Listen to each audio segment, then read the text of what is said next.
2024 সালে মোট 6,359টি সড়ক দুর্ঘটনায় 8,543 জন নিহত হয়েছেন আর আহত হয়েছেন 12,608 জন।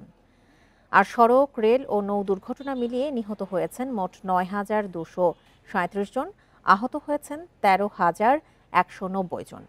আগের বছরের তুলনায় 7.5% বেড়েছে মৃত্যু। সকালে ঢাকা রিপোর্টার্স ইউনিটিতে সংবাদ সম্মেলনে এসব তথ্য জানান যাত্রী কল্যাণ সমিতির মহাসচিব মোজাম্মেল হক চৌধুরী। তিনি বলেন, 2024 সালের সড়ক দুর্ঘটনায় 168 জন আইন শৃঙ্খলা বাহিনীর সদস্য দুর্ঘটনার শিকার হয়েছেন।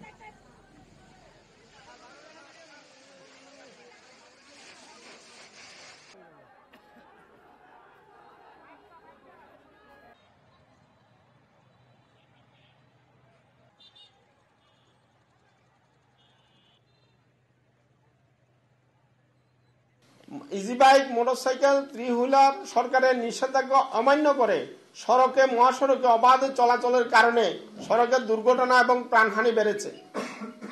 2023 সালের তুলনায় 2024 সালে সড়কের দুর্ঘটনা 1.54%, নিহত 7.50%, আহত 17.73% বেড়েছে।